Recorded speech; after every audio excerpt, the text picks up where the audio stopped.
A T for two? Two for T? Ceasar, Blitzkrieg, Dogfight? BOOoop. Man, we played a lot of games tonight on the Board Boys podcast. That's going to be redundant. Tonight on the Board Boys, Blitzkrieg, exclamation mark. Ceasar, exclamation mark. Dogfight, exclamation point. And BOOoop.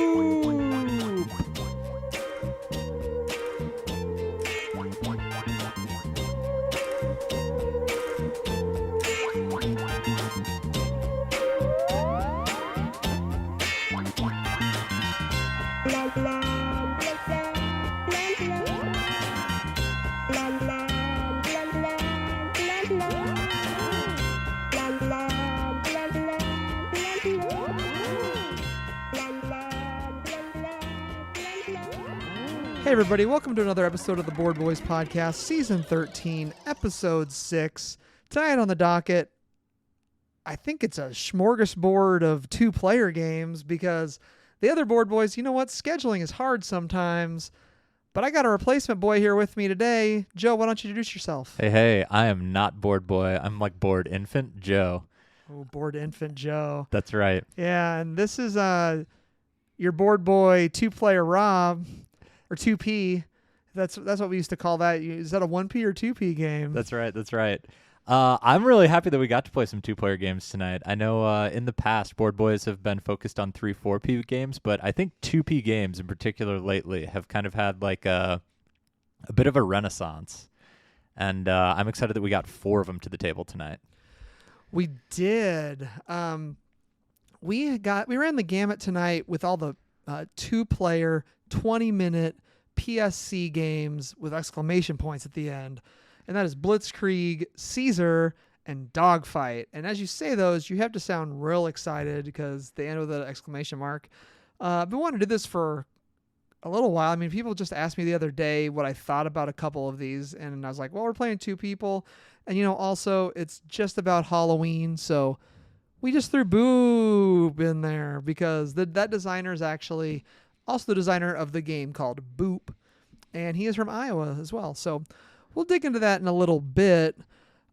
Joe, why don't you tell the listenership a little bit about yourself? Yeah, so I've been playing board games for a minute now, as everybody, I think, like of a certain age. I started by working my way in with Catan, and then Ticket to Ride, and then Marco Polo, and then actually starting playing some like more complex games. That was years ago. Ticket to Ride to Marco Polo? Yeah. That's a jump. Yeah, you know, it was Board Boy Jake that really got me into board games, and it was a big jump when I went from Catan to Marco Polo. That was a pretty significant step that he had me take there.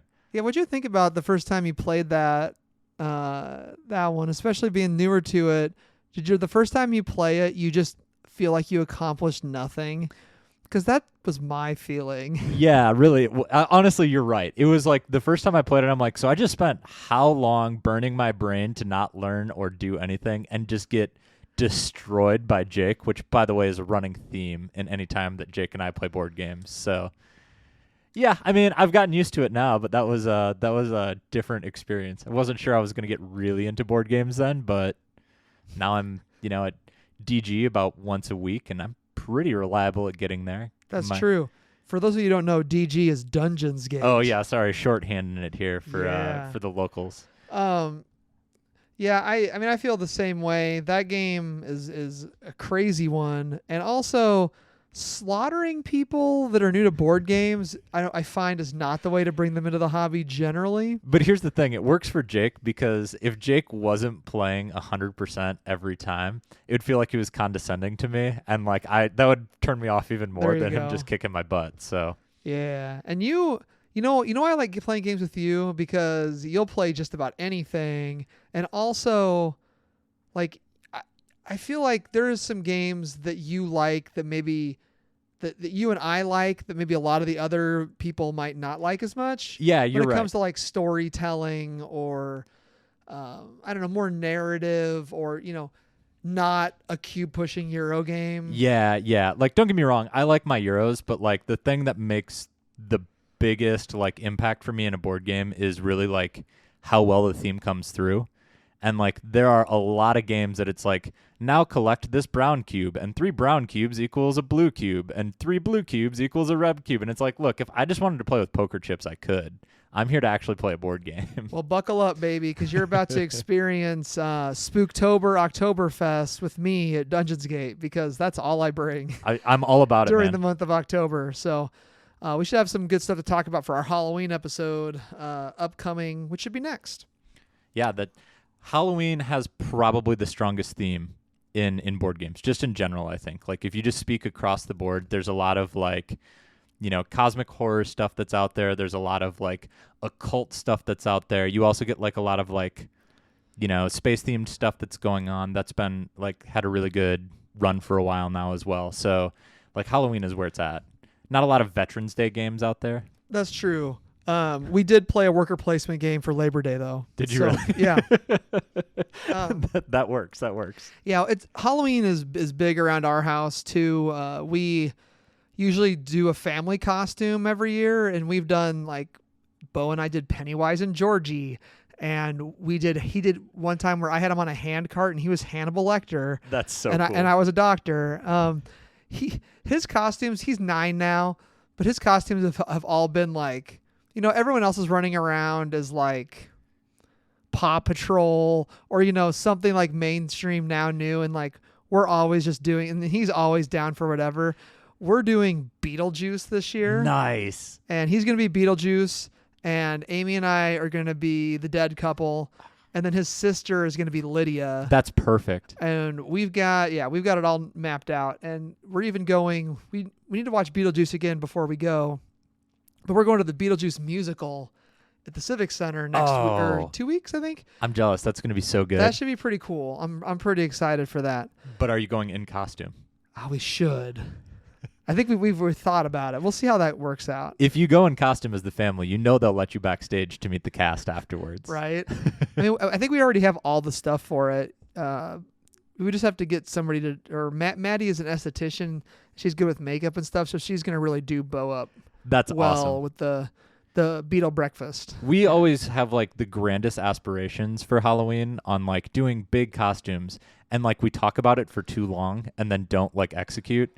So like last year we went as Sushi. Nice. And like my daughter was like 2, so we just took some construction paper that was like orange and put like red stripes across, and we're like, put her in a white onesie and she's a salmon roll. And like I put I don't remember what it was. I was Wasabi or something like that with a shirt. Another year we went as Monsters Inc., but we just got t-shirts off Amazon one day before it. And so it was like, oh yeah, I'm wearing the t-shirt for Randall, and like my wife is wearing the t-shirt for Sully, and my daughter's got a hoodie because it was kind of cold, so she's Mike Wazowski, and that like it would have made more sense for her to be Boo, but we didn't get that far. Mike Wazowski.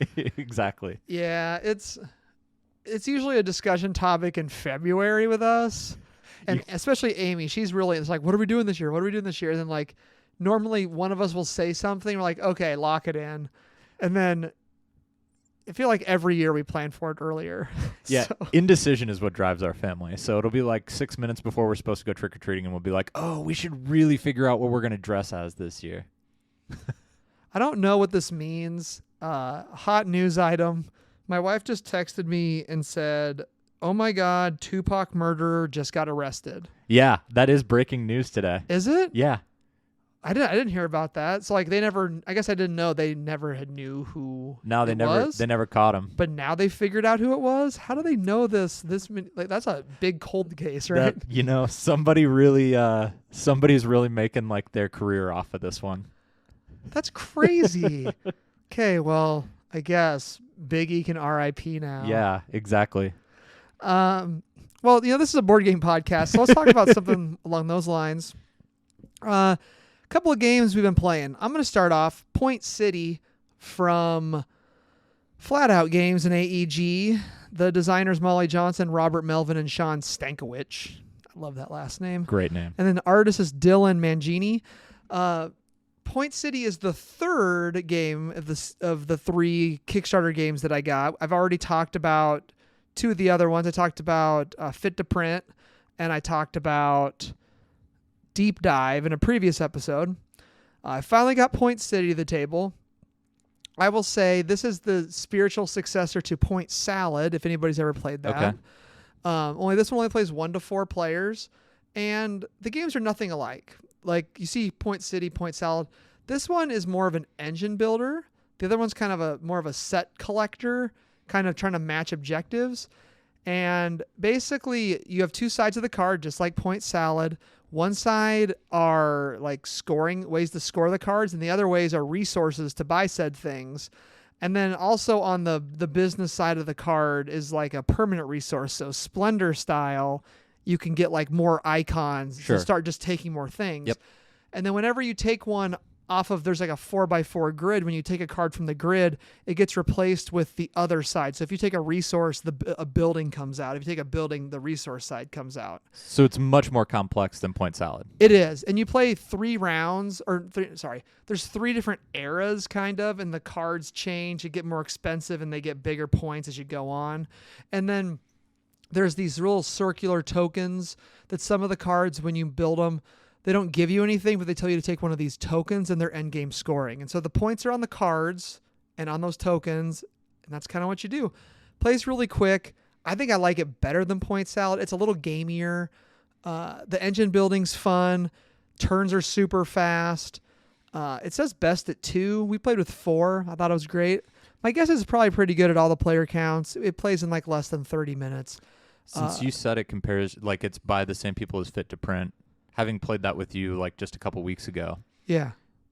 Does it feel like a very, very different game? Is there a lot of commonality? Like, does much shine through that, like, they're kind of leaning on one thing or another as far as No, I mean, Fit to Print is like completely different. Like, it's a spatial, like, quick, crazy game. This one is just, like, I don't know. They just kind of, I think they had 3 titles that they were going to put out around the same time. And so they're like, let's do a pre-order on Kickstarter. Sure. And so I just bought all 3 of them. Okay. And if I were to rank them, I didn't know that I really liked Fit to Print that much the first time we played it. I've played it multiple times since then.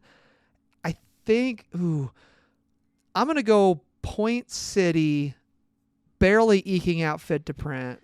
Actually, you know what? I really like Fit to Print. I'm going to go Fit to Print, Point City, and then Deep Dive in the order of those 3. I really loved Fit to Print when we played it, but when we played Fit to Print, sorry, not to make this about that, I was absolutely wrecking you and Jake when we were playing it together, except I didn't make any money, and that DQ'd me from the game right away. Yeah, that's the best part. You can't not focus on a little bit of cash money. Yeah, and then we played Zoo Vetus right after that, so like that also has like a do this or you lose mechanic to it. Yeah. And so I'm like, well, I'm going to do that first. And I also lost Zoo Vetus because my only thing that I was focused on was like making sure that I qualified to win and not focusing on actually winning at all. So those 2 back-to-back was a mishap for me. I have a game for you. We should play Lords of Zidit sometime. It's in the Dixit universe. Okay. Because it's Zidit spelled differently, but in the universe, like the art style kind of feels the same. And in that one, you're basically trying to score 3 different ways, and then the tokens go out in a certain way, and basically the bottom score for each one of those gets dropped out as you go along. So you can't be last in this, then you can't be last in this, and then you have to be highest in the next one. And the game's a programming game, so you get this big old thing, and you basically program like move, action, move. And you're trying to figure out like where other people are going around on the board. It's pretty fun. Yeah, I would definitely be down to play that. All right, what have you been playing, Joe? Let's see. What did I play this week? Well, I got to throw this one out there. I've been playing actually a weirdly large amount of Scout lately. Okay. I bought it on Tuesday. My wife had like she had some orthodontics put on earlier this week, so she's just been like sitting at home in like face pain all week. So I've played. Oh, it sucks. I want to say like 5 or 6 games of Scout this week already. I've been playing. I literally just was like, man, I don't think this current. I did Invisalign a few years ago, and I'm like, I really don't think this retainer's really holding anymore. I better go to the next one, and I put the next one in, and I was like, oh my God, my mouth is wrecked. I had to just go to bed. It hurts so bad. Night 2 is better, but yeah, night 1 is always the worst. I'm not going to go that long in between switching those. I have one more set after this, but like they're a couple $100 a piece, I think, to keep going. And like they tell you switch them every like 3 months or something. They want to, like my orthodontist was like, you don't have to switch them that often. But this time I went a little too long, I feel like. So you've got your own 3D printer. There was a guy that made the news not that long ago that like he 3D printed all of his own sets. Oh my God. And like he's like, here's where I want it to be when it's done, and here's where I am now. And he just like 3D scanned his mouth to start, and then like the back end, and it worked great for him. I mean, that's all they're doing. Yeah. The thing is, I don't know how. It's interesting. Like with Invisalign, anyway, you have to then like glue like mounting brackets to your teeth. So like, did he do that too? Or like, I guess if you made small enough changes, like, I don't feel like it would probably get you where the true way of doing it would get. You're probably right. But like, it would probably could help some things maybe, or you could jack your mouth up even worse. Well. You know, you get what you pay for. And DIY, if you didn't pay for it. DIY orthodontics. Exactly. Oh. I've been playing My Father's Work as well lately. Ooh, yeah, that's coming up on my list for the Halloween season. I like I know there's like in the area there's a little bit of controversy about My Father's Work, and it's incredibly wordy. 100% agree with that. So wordy. But it is very thematic. Yeah, I love it for that reason. And like, I read it every time. I've played it a handful of times now, 5 or 6 times. Never even come close to the same like storyline that we've played out with, depending upon who I was playing with.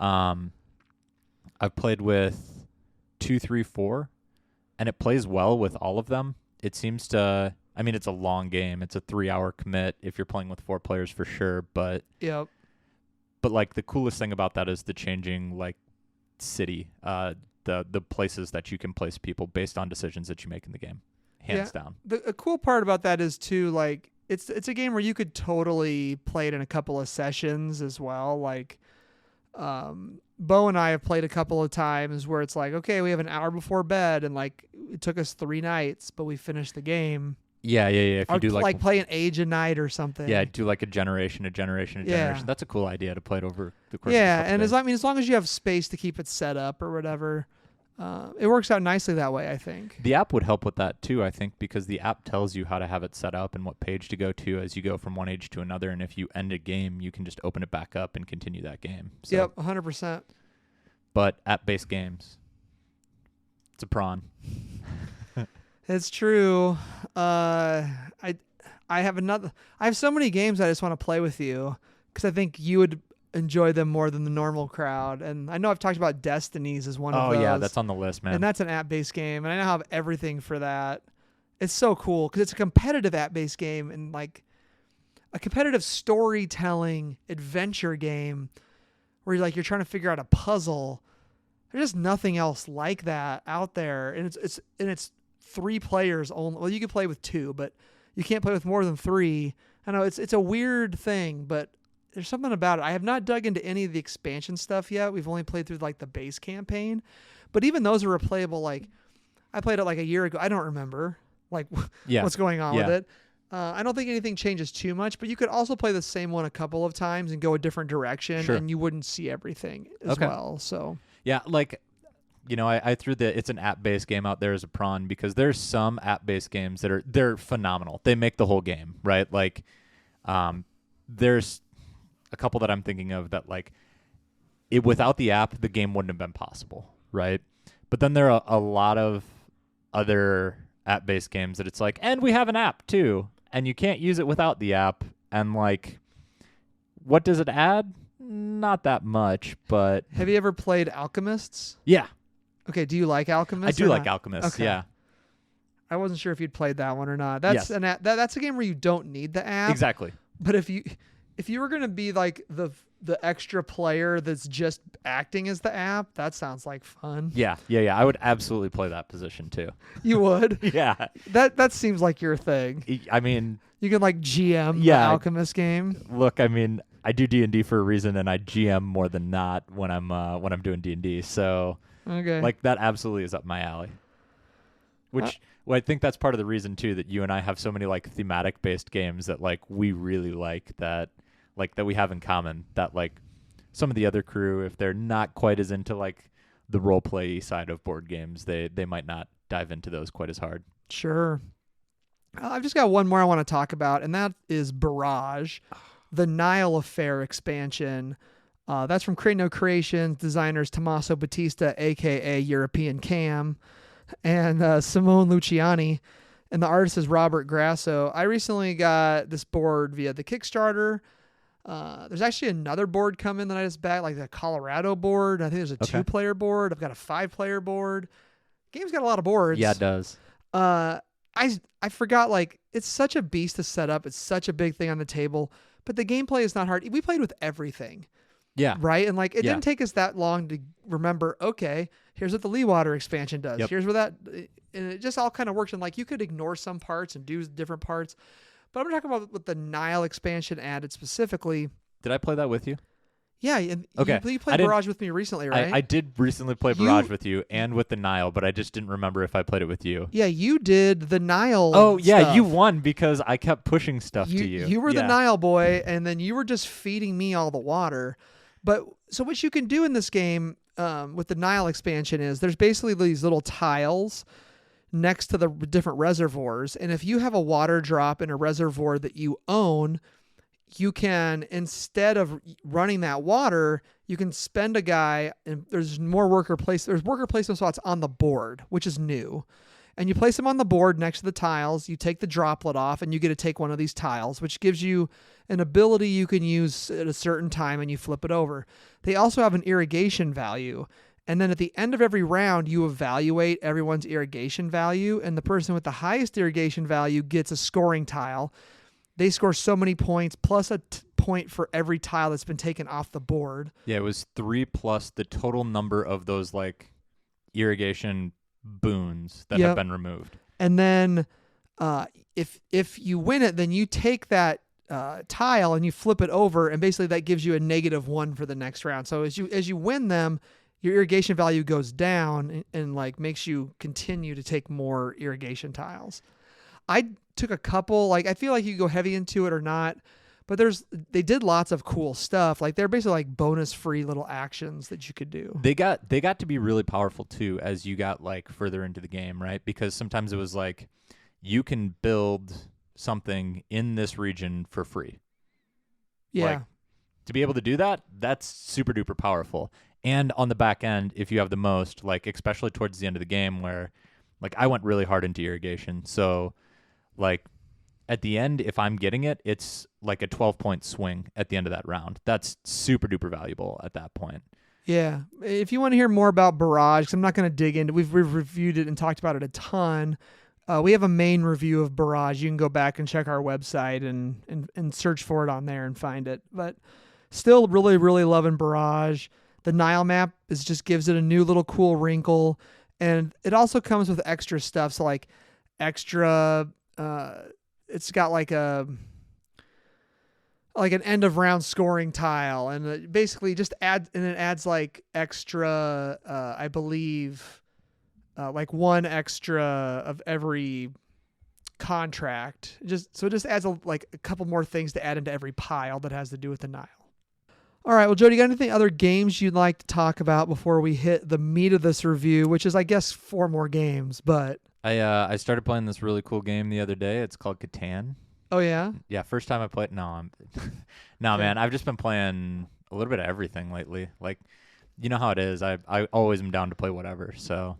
You know how it be. All right. Well, we're going to start off... I'm not sure how to handle this. I think...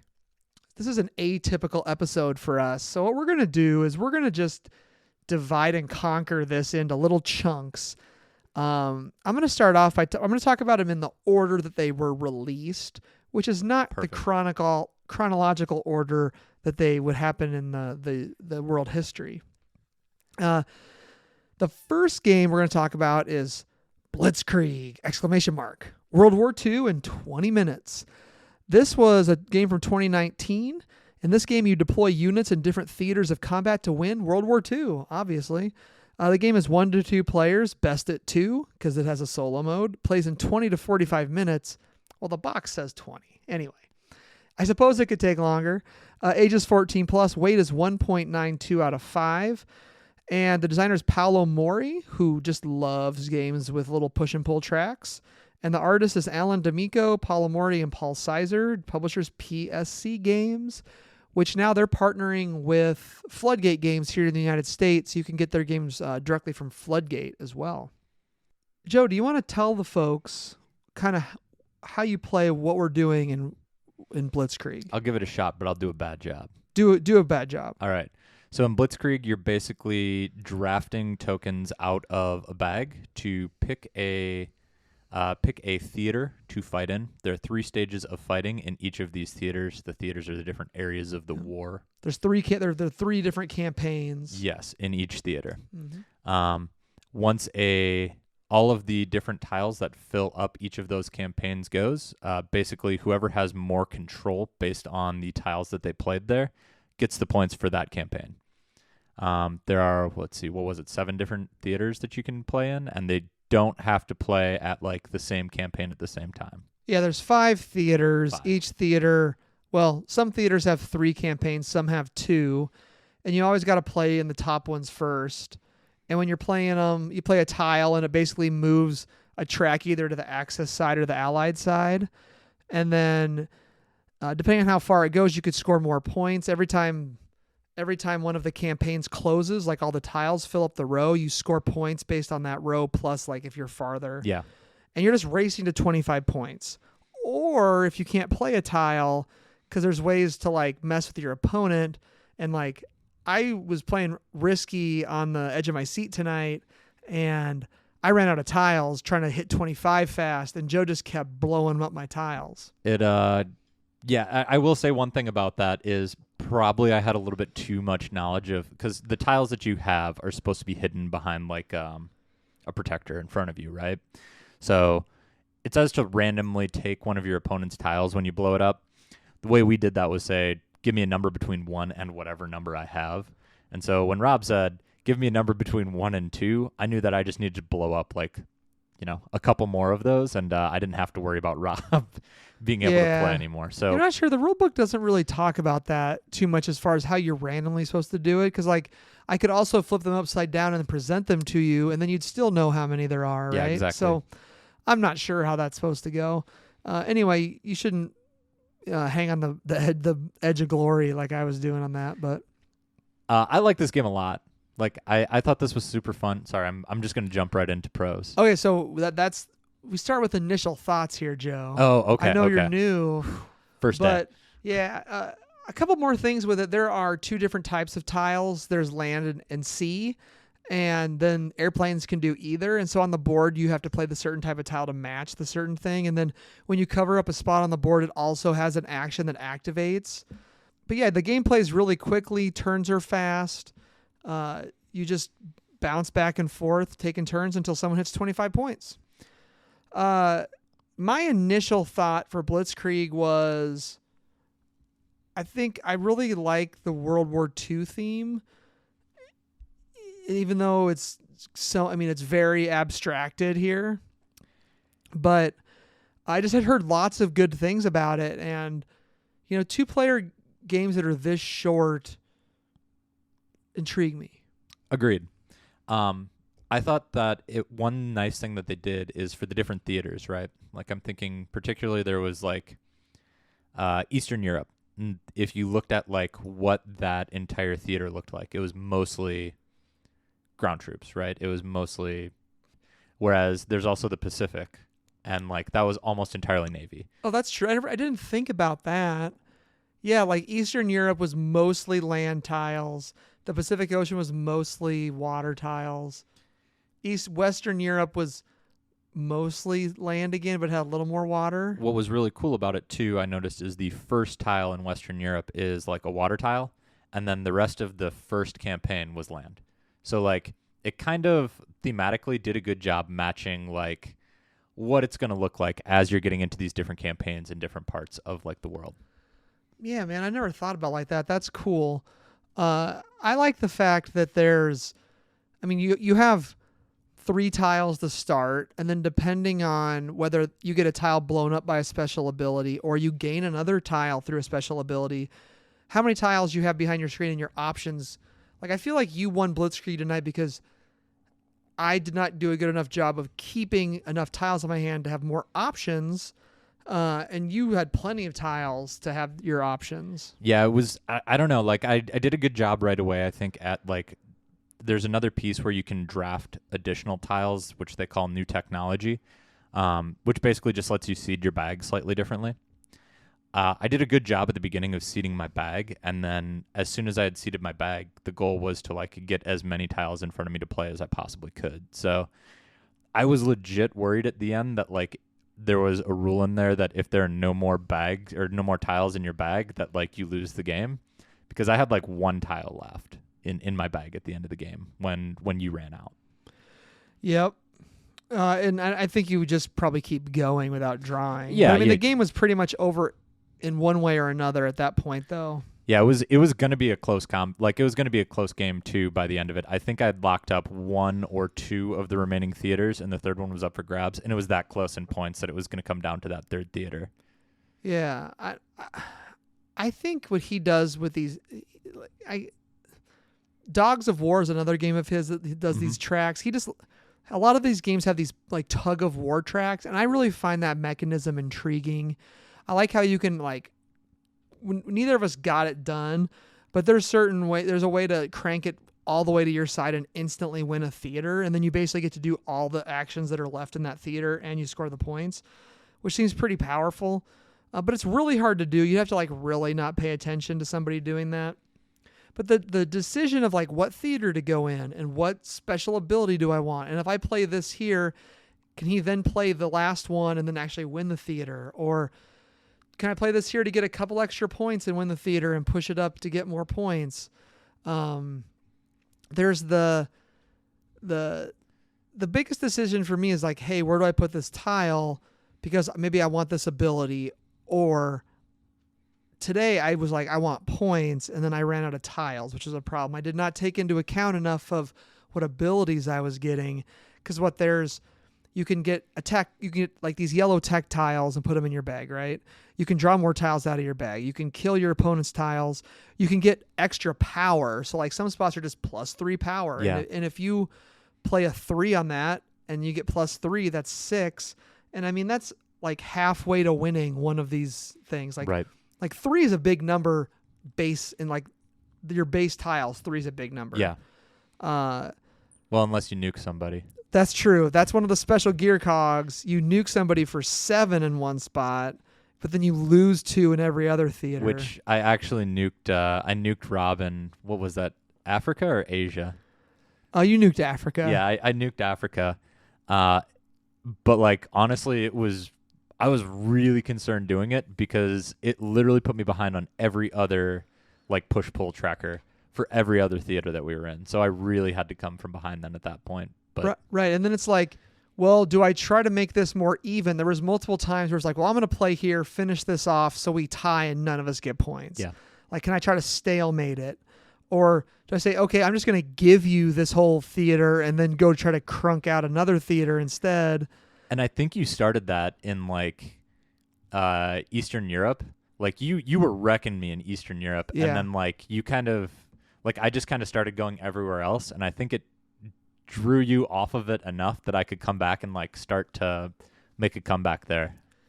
Yeah, I mean, you just can't do it all in this No. game. You got to kind of pick and choose your battles. And I'm a tactical player, and this is a very tactical game. Agreed. So it really rings true with me. And I really like the tagline on the back. It's the perfect war game for non-war gamers. I do not consider myself a war gamer. Same.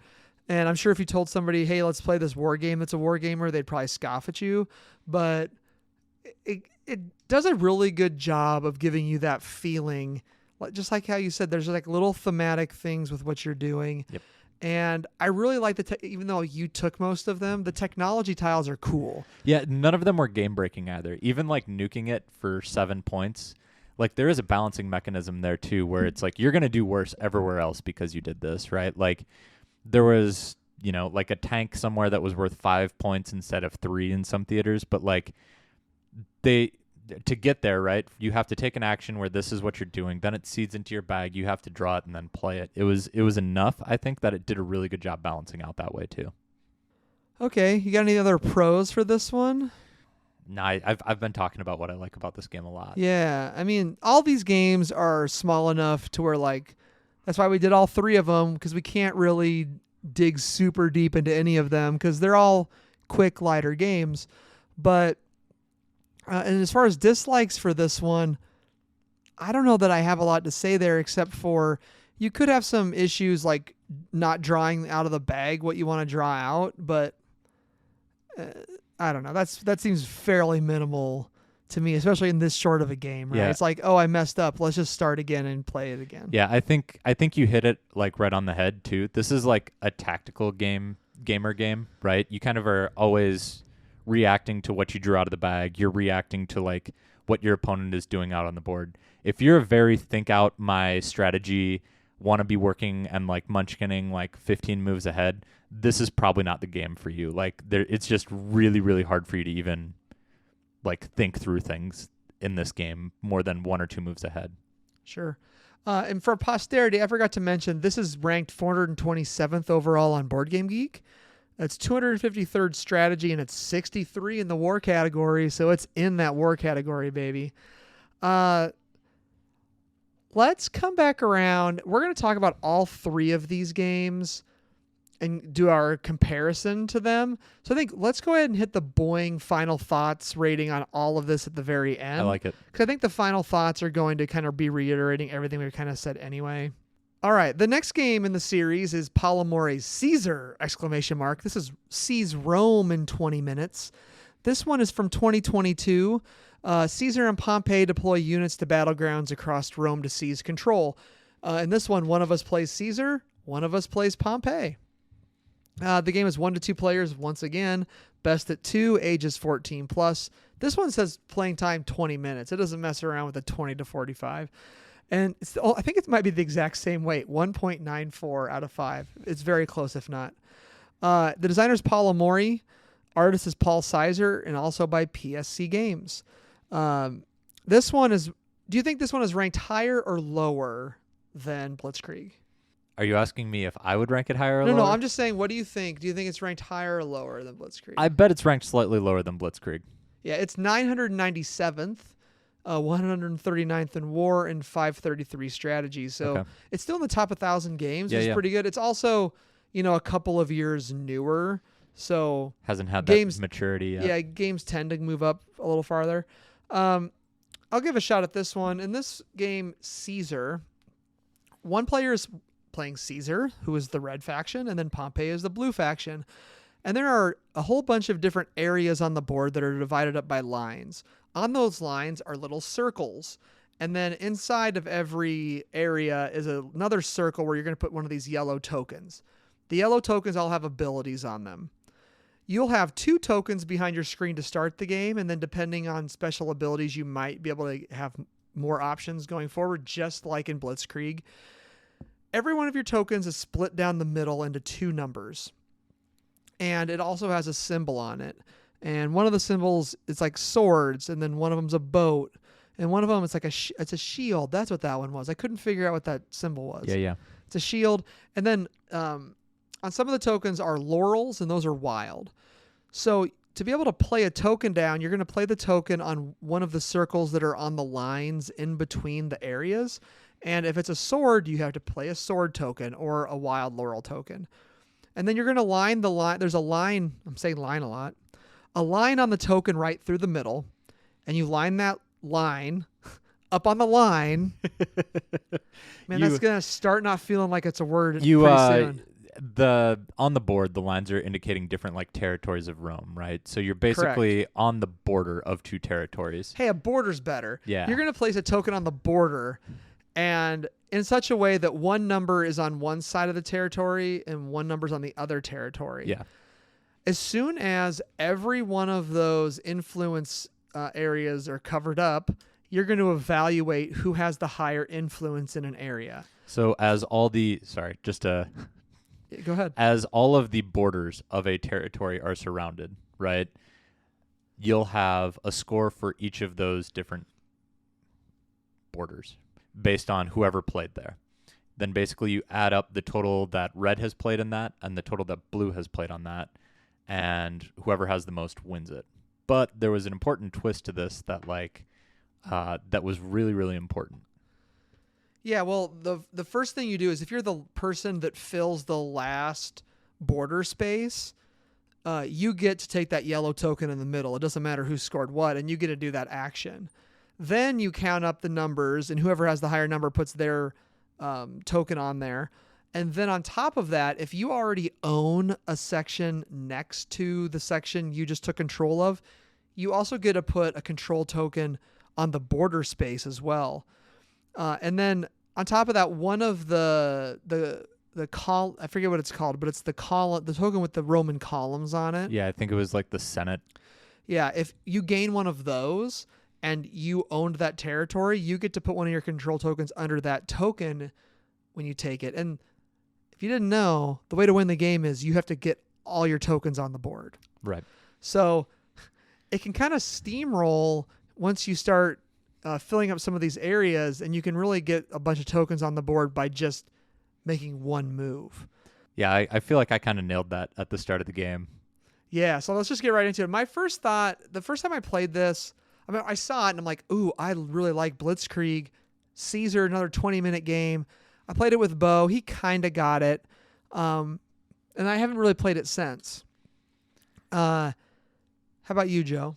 So this was my first play of it, and like in Blitzkrieg, you're drafting your tokens from a bag. And so my first thought was, why don't I go ahead and pick a starting territory that I'm going to try to conquer just based on what the drafted token symbols are, right? Because, again, each of the borders in those territories has some sort of symbol on it that limits what can play in there. So my thought was, I'm just going to take one of these territories kind of out on the outliers, and it really cascaded quickly at the start of the game. Like, I think, Rob, you were pretty worried going into, like, I'd call them like mid-game, because it felt like I was pretty far ahead. Yeah, I was like, oh, this game's over. Let's just shuffle up and deal and do it again. But then I was able to kind of stabilize, and the biggest thing I learned in the game is you really have to, it's important to kind of jockey for position to be the last person to fill an area. And then on top of that, if you just let people cascade and put extra tokens on, that's tough. Now, Italy is right in the middle, and if you take Italy, you get to put an extra bonus token. And this is how I eventually won. Joe, he could have won. Remember back to so one thing I like about the game, and maybe hate about the game, is you only get 2 tokens to begin with. Now, there is a little chalice token that you can take that's a special ability, and that gains you an extra one. And that felt real good to have a third option, which you never got. No. So we basically role reversed our 2 games here, and I had the upper hand in choices in this one. But at the beginning, you just had all the tokens you needed, and you just kept taking. I just kept drawing wilds, and like luck of the draw just had it that like I was 2 tokens away. Like I had to place 2 more of my tokens out on the board in order to finish the game, and I just stalled out. Yeah, and I just didn't get lucky. If you would have had a boat, you would have won. Yeah. And you just didn't have the boat. Yeah. And then I had what I needed, and I basically put like 4 or 5 tokens on the board, like on the last turn, out of the 12 you have to do. Because I took Italy, and then I also like had I think I couldn't place one of them because I ran out of tokens. Yeah, exactly. You knocked it out of the park at the end game. Like you had the right draws, and like you had more stuff that your engine was just working better. Yeah. Not that there's a huge engine in this, but like you had more things coming out. You had more synergy on the board that was remaining than I did. I kind of took like some of the outlying territories, and you really went for like the heart of the empire. Right. And I think, man, there's a lot to like about this game. Pros for me, I really like that every token has 2 sides and 2 numbers. And like some of them, I think they always equal 6 total. No, because there were some 2-2s in there. Okay. Well, a lot of them equal 6 because Yeah. there's like a 6-0, a 5-1, a 3-3. Yep. So to be like, okay, I don't care about that one, but I want to fill this space up and I put my other number here. And then just like the back and forth, because you're going back and forth placing 1 and 1 and 1 and 1. And except for if you get, there's the one of the bonus tokens is take another turn, which seems pretty big. Like all the bonus tokens seem very cool. And there's a little mini expansion we didn't even play with that adds its Centurions and Poison tokens, which seems cool. Like I want to play with those now. Yeah, me too. I would absolutely play this again with those. Like I really liked that aspect of the game, that it was very much you making a conscious decision of where am I drawing the boundaries of kind of like of the territory that I'm starting to take from like neutral territory. At least the way that we kind of played it, it was we're going to kind of start at opposite ends of the boards and fight our way to the middle. You got there faster. Yeah. But like it very much felt like you were deciding right away, is this going to be in my territory or not, with how you had to place your tokens. Yep. And at the beginning, like it was not clicking for me at all, because I'm like, oh God, he did that. Oh, he's doing that. Oh, he's doing that. But then I was like, I don't have the tokens to stop him right now. Right. Because just the options are limited. Being able to combo the bonus tokens, the ability to add extra, the control tokens or the point. Those are your points, right? You get all of them on the board, you win. Being able to add extras of those because you took a neighboring region is huge. Like all of a sudden you can just be like, okay, I'm going to put 2 on. Or when you take the Senate token, it's like, okay, that's my second Senate token. I get to put 2 tokens underneath that Senate token, and I controlled that. That's a third one. And I have the one next to you, so that's there's a fourth one. Yeah, that's a third of your victory condition right there. Yeah. So it just feels like you can combo some of that stuff together. I mean this in the nicest way possible.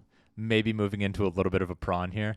Some of that, like, hey, fill up all of the borders surrounding the place, felt a little bit like the dot game when you were a kid, right? Like where you're like filling out the boxes kind of thing. Oh, sure. Because you don't want to be the guy that like leaves the last spot yeah, for somebody. The second to last spot, so that way like somebody else can just set it there, get the bonus, and then like maybe take it from you. And like there's much more strategy in this than there ever was in that game. But yeah, and I think at the beginning we didn't really realize it. Yeah. Like, we weren't playing that way. No. Like if we played again, I bet we would probably slow roll a lot of that instead of steamroll into it the way I think you're right. we were doing it a little bit. I think you're right. Because like we just basically started on one end of the board and flushed that side out, and we didn't even touch the other end. Yeah, like if you think about like Africa, like the southern part of the board, right? Like it just never got touched. Yeah, didn't come into play. I mean, I feel like the replayability on this one's pretty good too. It's like the same, not a lot of variability, but like the back and forth. I mean, same as Blitzkrieg. Both of them have a very back and forth. Like the games aren't going to go the same way. I don't think there's a way to say this is how you win the game. Once again, a very tactical game. This one is in the area majority world though. So you got away from the push-pull track, the tug-of-war, and now we're doing some area majority. I will say of the games tonight, not a big spoiler here, but I think this is the one that like it feels the most like it could play more players. Like if you had a third or a fourth player and they're doing the same thing, like you could play a bigger version of this game with more players. Yes, exactly. Like Blitzkrieg, you have that push-pull track that really keeps this to like 2 teams. You know what I mean? Right. We'll talk about Dogfight here in a minute, and like same with BOOoop as well. There were mechanisms that made this really feel like it is specifically a 2-player game. This one felt like it had the most possibility to go into like more players if you wanted to. That's true. I mean, if you doubled the size of the board and made it a 4-player game, and probably play like in an hour, like you could. Yeah. Right? Like there's nothing, I don't think there'd be anything stopping you from just making everything bigger and playing it with more players. Totally unplay tested. Hey, just put get 2 copies of Ceasar and put them next to each other, and then spray paint two of the chits in different colors. I don't know.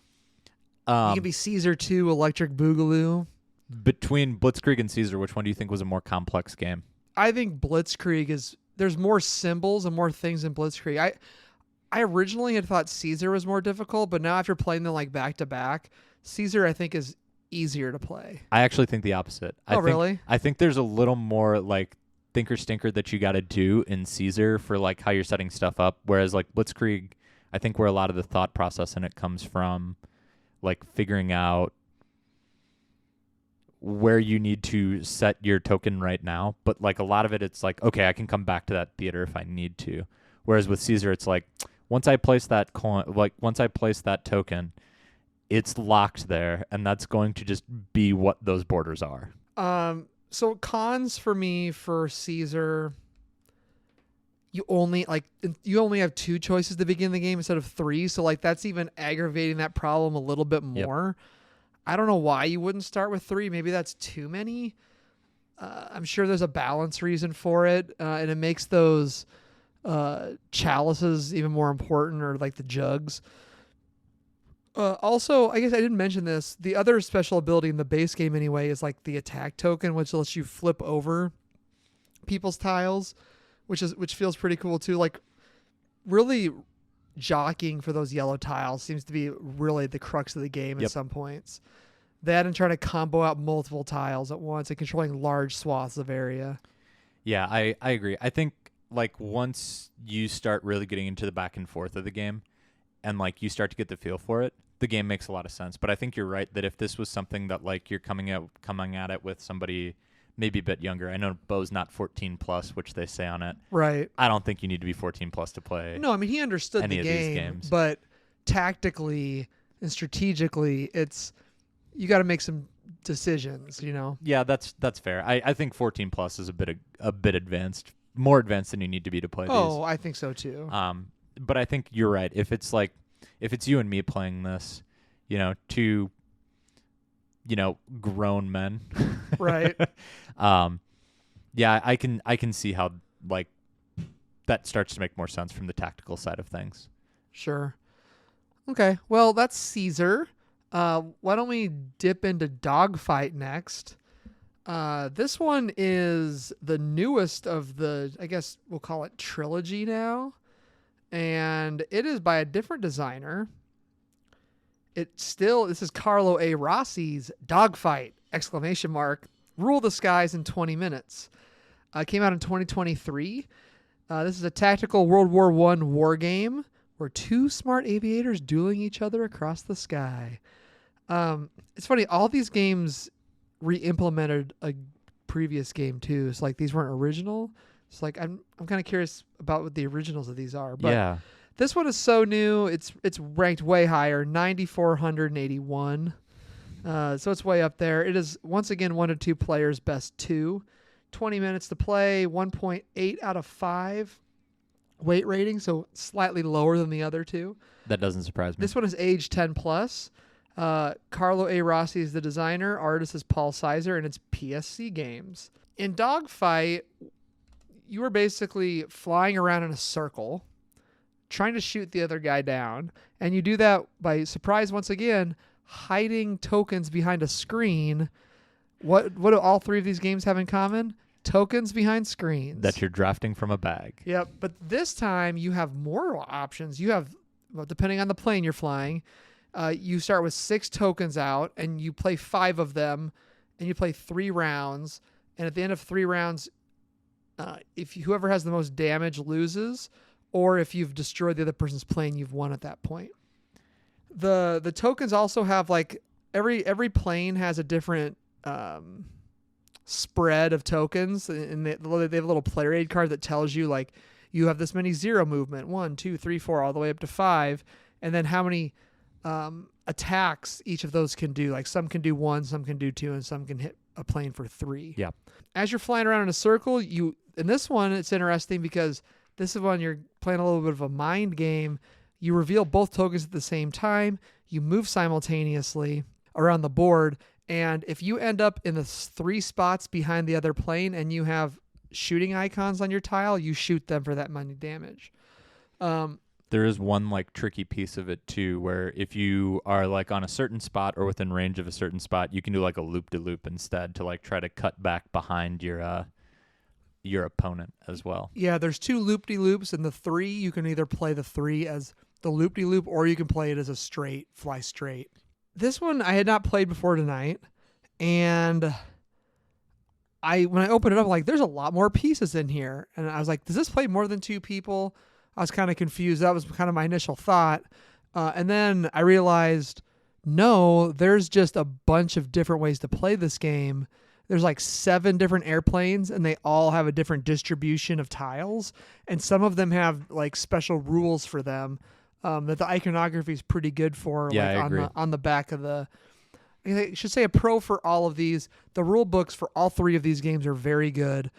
There's icons on the back of. They use the player screens nicely for like explanations of icons and things in the game, and like in this one they talk about player powers.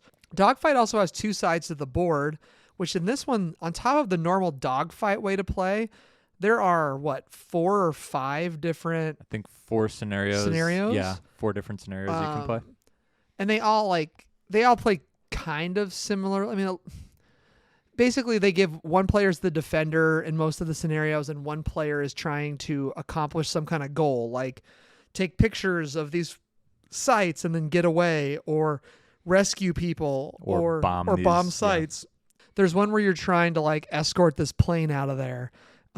So this game probably has the most replayability out of all the games, which is probably my biggest pro for it. Like we played it 3 times? Yeah, we played it 3 times, and I think in total did it take us 25 minutes? Yeah, maybe. To play it 3 times. Like this game plays fast. It does. It's super quick.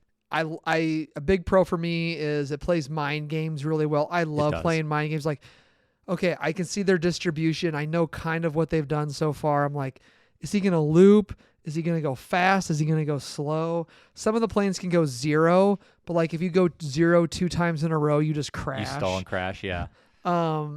Yeah, and then like just some of the planes have like cool abilities that like make you play a certain way, so you'll know like, oh, you played a 0 this time, so you have to play a 1 or a 2 next time. Yeah, there was one that like it blasts with 3 shots whenever it attacks the opponent, but then you have to like it jams its guns, so you can't fire again until you do a 0.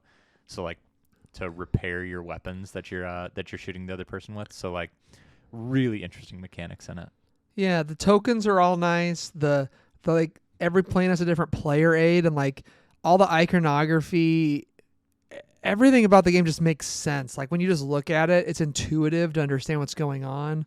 I think you said this is probably the most replayable. I think it has the most versatility of play to it. Yeah. I don't think that it's necessarily... So when I think replayability, I think like I want to grab that off the shelf again more often. I don't know that that's necessarily true, but I do think that like it gives you the most ways to play. Yeah. Yeah. With me, like I want to just try all the planes. Yeah, exactly. And I want to... Maybe once I've tried all the planes and done all the missions, I'll be done with it. But maybe not. I don't know. It's... Out of all of them, this is the one that I think I could play with Bo and have the most fun with. Yeah. Between the 3, just because it is a little lighter. Yep. I think this one's probably the easiest one to play out of the 3. I agree. I mean, by a little bit. I think the 10 plus on this one is right. Right. Yeah. I think the other ones like the 14 plus was maybe a little high, but I think 10 plus on this one is just about right. Yeah, and I like that the double-sided board, one of the sides of the board, not only do you have to be in the last 3 spaces behind a person to shoot them, you have to be on the same color as them. And for the most part, on one side of the board, it doesn't really matter. But on the other side of the board, there's a few more colors. And so it kind of blocks line of sight from shooting a little bit. Which they straight up say in the rules that like that, if you're doing a mission, that is to the advantage of the person trying to complete the mission. Right. So like I could let Bo do the mission exactly. and then like make it harder on me, which I think is neat. And then all the missions say like, you need to use one of these planes for the mission because they're more suited with their tile distribution to do it. I had fun playing this game. Yeah, I mean, we played it the most. Like, I would have played, we had to get through all these tonight, but like, I'd play any, like these are games where hardly ever is anyone like, hey, let's just do that again. Right. You know, agree. And these, like, I would play any of these a couple times in a row every time. Honestly, where I think that I'd really want to play these games is if like I'm playing a really big like Thinker Stinker, like an 8-hour TI game or something like that. Twilight Imperium game, and like we're in like hour 3.5 and somebody's turn has just stalled and like there are negotiations going on in the other room.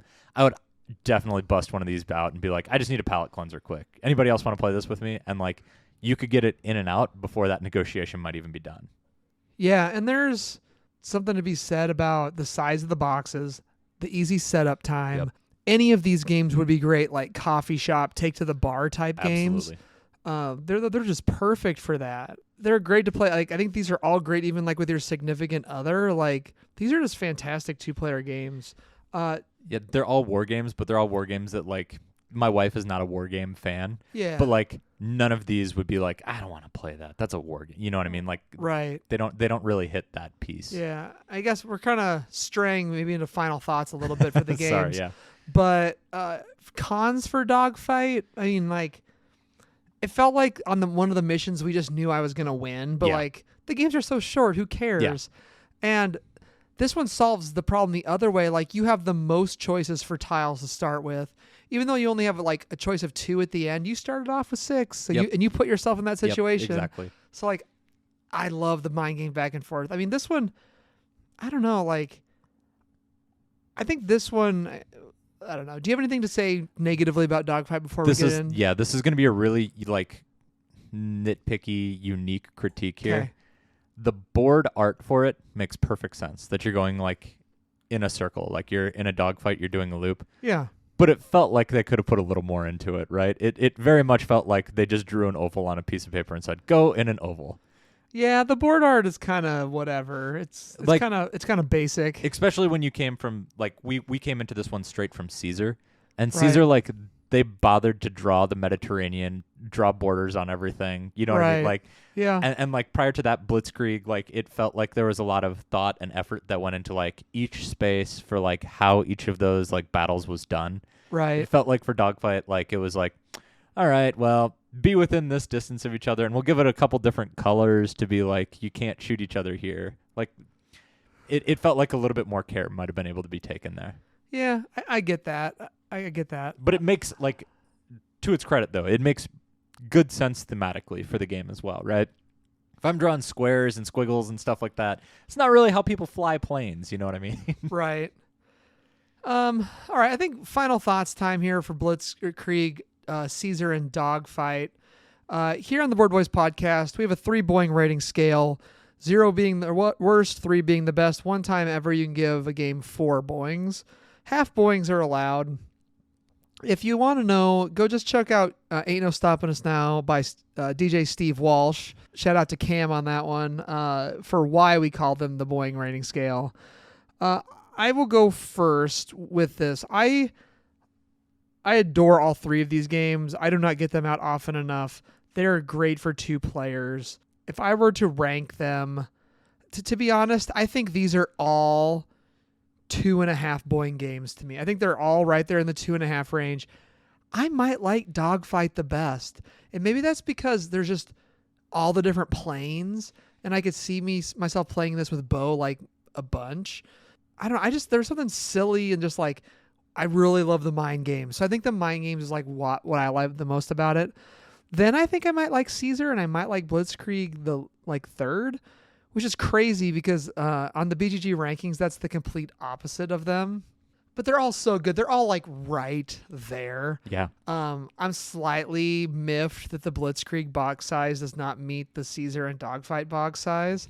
I'm curious if now they've changed the box size to match because they're like this square and this Blitzkrieg is not.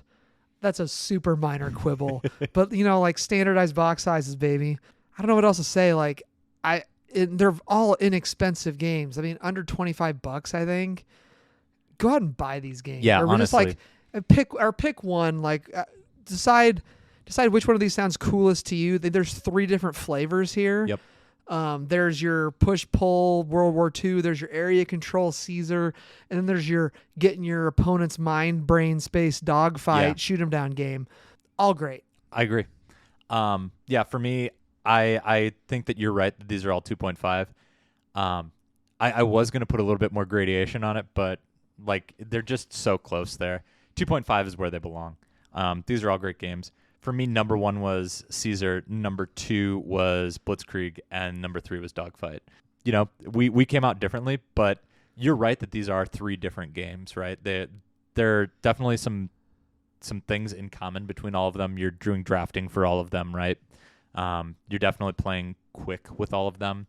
They're all tactical games, but you're right that they are, one is an area control, one is a push-pull, and one is like a more of a bluffing game with your opponent than anything. Oh man, when you just hit the brakes and let that other plane fly by you and then shoot them down, that feels real good. It does. Or like when they hit that loop-de-loop and like the other thing is like if you land on the other person, neither one of you can shoot. So like 1 to 3 spaces is the sweet spot. 0 or 4+ is bad.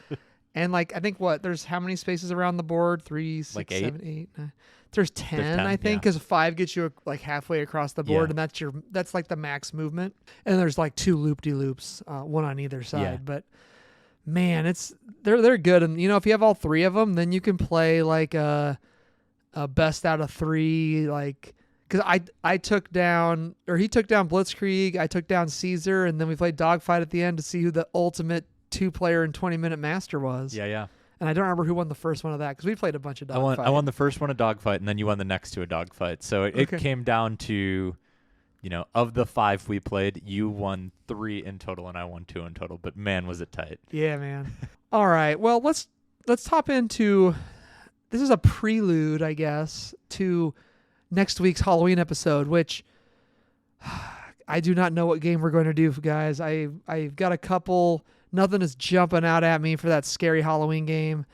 Camel up. I've got a couple. Oh man, that game's terrifying. But we played BOOoop tonight. It re-implements the game BOOoop, and it is currently ranked 9,145 overall. It's 8.2 on Board Game Geek. You avoid the spoopy ghost cats as your cats jump up and bounce off the bed. Isn't that just a fantastic theme? It plays 2 players, best at 2, 25 to 35 minutes, ages 10 plus, weight 2 out of 5. It is designed by Scott Brady. Artist is Kurt Covert, and publisher is Smirk and Dagger Games. Essentially in BOOoop, you're trying to get 3 cats in a row on the bed to win. But every time you play a cat on this little, I don't know, it's like this little... It's like the quilt on the bed. Yeah, and it's made out of like a quilty material. It's basically just a grid. Every time you put a cat on there, if you put a cat next to another cat, it boops all of them in every direction, the 4 cardinal ones and diagonally. And you can throw people off the bed. You're trying to get 3 little cats in a row. Once you get 3 little cats or kittens in a row, they graduate to cats. And then once you can get 3 cats in a row, you win the game. And that's the gist of it. The Halloween theme here is totally pasted on, but I love it because it's got cats with cute little witch hats on it and little pumpkins. This version of it, and that's what I explained to you right there. There's a little more to it, but that's the basic idea. The version I explained to you is BOOoop. In BOOoop, they add some little ghost cats that is an extra thing, an extra little wrinkle. You can... At the end of your turn, you can put this little ghost cat on one of the seams. They don't go on the squares. They go on a seam. And at the end of all your turns, they move 1 space across the board, scaring any cats next to it. The difference is, normally in a game, if you have 2 cats in a row and you put a 3rd cat by it, the 2 cats kind of block each other, and so you can't push a cat through a cat. You can't like do a double BOOoop. Well, these guys scare them so bad they jump over everybody, and then they get booped anyway. But then you don't really get to control them. You kind of set them and forget them, and they just kind of move across the board 1 space at the end of every one of your turns. So you're trying to play around that and try to use that to your advantage to get it to scare your cats or scare their cats. I really liked that metric in the game too. It burned me so many times for myself on where I was setting it, but it was a nice adder for the spooky factor of it. Yeah, I think for this game, and I haven't actually played with the original pieces. I've seen them. My pros for this one, the rules are very simple. It is a quick little 2-player abstract. In the ghost version or the BOOoop version, I love the aesthetics of the cats. They're super cute, and it's cool to have the ghost cat add-on. Like in the rule book, it just says that's the rule. It doesn't really say like, here's how you play BOOoop, and then here's this extra cat that can do stuff. They just throw it all in there. But just know that like if you don't want to play with it, you don't have to. Yeah. And you can just play the regular game. As of right now, if you had both of them available to you, unless you didn't really like the Halloween theme, there's no reason not to get the Halloween version, I think.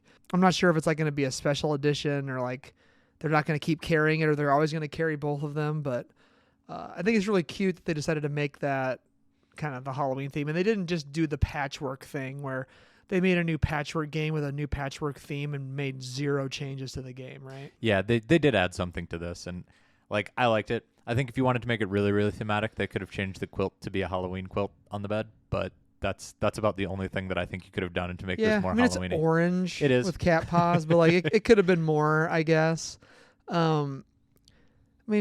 Sometimes like the cats don't sit real nice on that thing. I mean, that's a minor quibble. It's a cat on a quilt. Or like trying to figure out like the hardest part of this game is remembering when you place it to boop every single cat. And to for the ghosts as well, to make sure that you don't forget to move them down the track at the end of your turn. No, this game is great. I like this game. It's more complicated than checkers, not as complicated as chess. That's kind of where I'd put it in my head. Yeah, I would agree with that. And like having to really think, like being able to strategically boop your cats into the position that you want. Yeah. And then boop the other player's cats out of the position. Because you don't have to remember how all the pieces move and things like that. Exactly. I think it's cool how you graduate the kittens into cats, and then like that clears the board off. Yes. And if you're not careful, you can get a lot of your pieces stuck on the board, and then they can't go anywhere. There was one point when we were playing. We played a couple games of this. There was one point when we were playing that like I think it was like round 8 or 9 of the game essentially, and there was one piece on the board. That's true. Because everything had just either been knocked off or graduated in the turn previous. Yep. It's like, oh well, we'll just reset this game. Yeah, pretty much. I don't know that. I mean, this game is too simple, I think, to have any real con for me. It's quick learn. It is. It's quick. It's just an abstract little game. Very checkers. I mean, like you said, checkers-like, because you're on that grid. Yeah. Yeah, that's perfect. Right between checkers and chess, I think, is where it is. Yeah. It's more complicated than you think it is when like you learn the game, because you're trying to figure out how to move your opponent's pieces as well as your own. So like there's the push-pull play offensively, defensively in it, but like you can pick it up very quickly, right? Yeah, and you can play this with anybody. Yeah. I think you can play this game with absolutely anybody. Once again, this is my first time playing this against an adult and not a kid.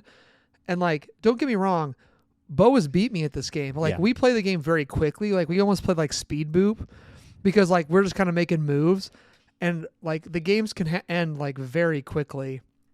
Whereas our games were a little more drawn out. Yeah. But even then, like there's a couple times where it's like, well, that's just gonna be the end of the game, because we we didn't see it coming with just the way the mayhem can happen on the board. Yeah, this was a fun game too. Honestly, I would play any of the games that we played tonight again without like even thinking about it. They'd be easy pickups, easy plays. Yeah, I think for this one, it's probably it's not a 3 for me. I think it's probably in the 2.5 range again. It's really, really good, and I think it might be a 2. It's a 2.5, I think, for me though, because I literally could play it with anyone, and it's so short. And you can play it multiple times. Like, just set it up and do it again. For me, this one's a 2. Okay. It's right on the edge, like you said, between a 2 and a 2.5. I think what puts this down in air quotes at a 2 as opposed to a 2.5 is like, while the theme is cute, and the theme like works well with it, it is very much like a put a piece here and then like it moves the other pieces. The cat's piece of it makes it cute, but it's not really carrying into a theme. The quilt piece is like, that's a nice touch, but like it's not super duper. I think it's super thematic. I'm not even a cat owner. Okay. But like, I don't know, they're out there just booping each other around on the bed. That's true. I mean, like, except for they must be whirlwind cats. Yeah. Doing like a whirlwind axe cleave move or something to make them all fall back. Yeah, exactly. I imagine what they do is they're jumping on that spot, and then like the bed is like compressing, and then everyone's like pushing out. Okay. I don't know. I'll give it to you. No, I think it's super cute. I think the components are really nice in it. I think that absolutely worth picking up, absolutely worth playing, for sure. I'm gonna stick with my 2 though. Perfect.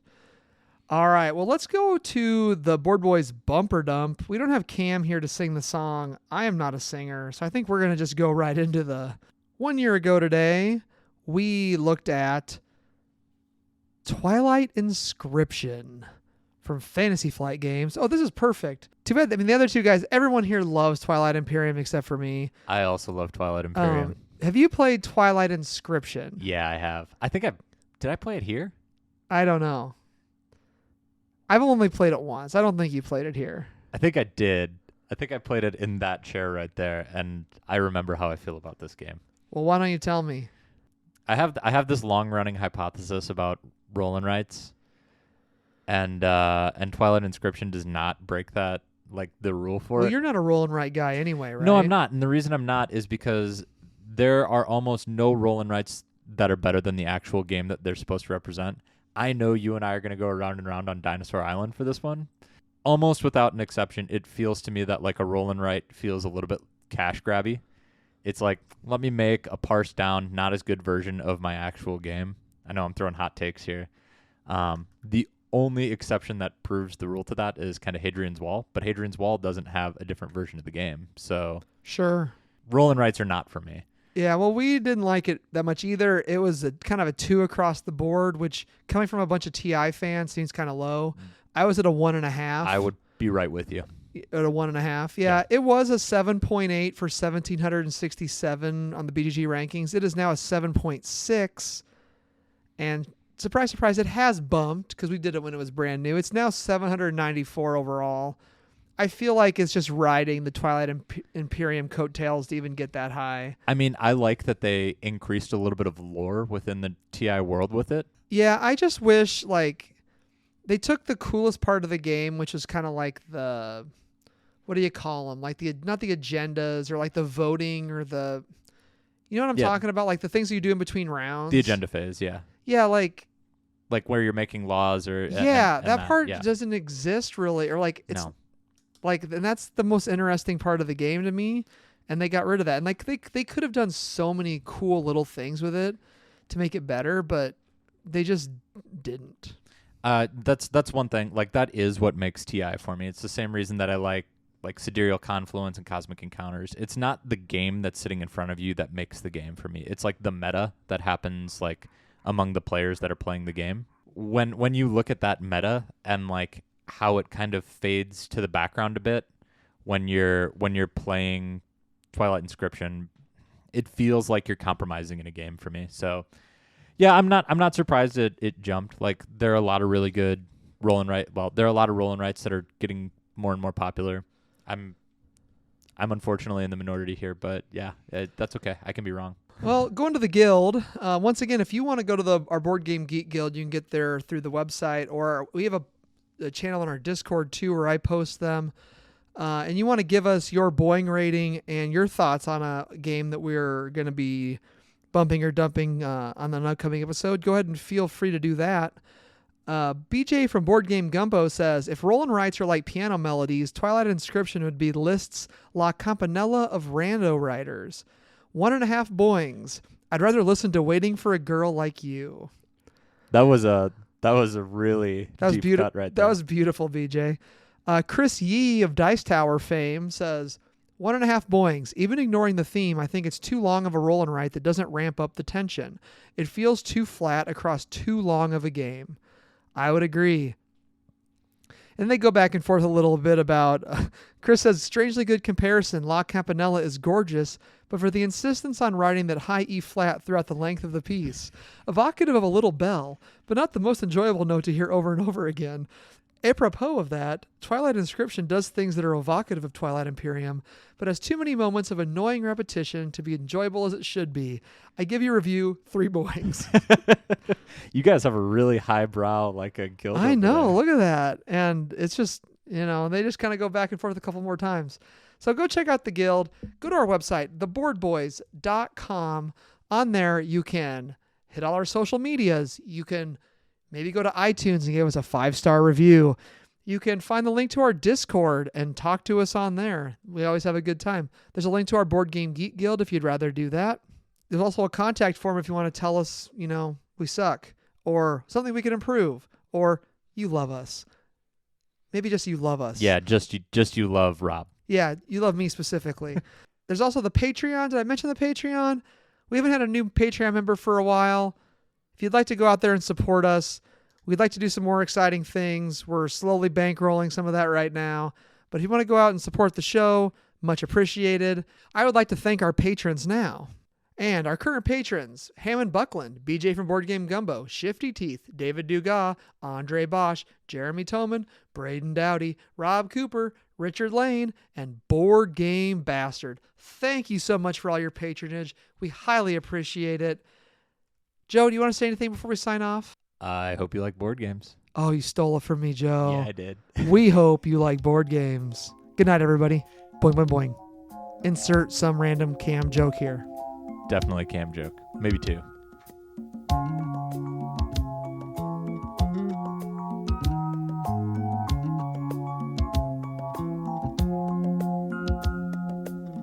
I see the crystal raindrops fall, and the beauty of it all is when the sun comes shining through to make those rainbows in my mind when I think of you sometime, and I want to spend some time with you, just the two of us. We can make it if we try, just the two of us. Just the two of us. Just the two of us, building castles in the sky. Just the two of us, you and I. We look for love, no time for tears. Wasted water's all that is, and it don't make no flowers grow. Good things might come to those who wait, but not for those who wait too late. We gotta go for all we know. Just the two of us. We can make it if we try. Just the two of us. Just the two of us. Just the two of us. Building them castles in the sky. Just the two of us. You and I.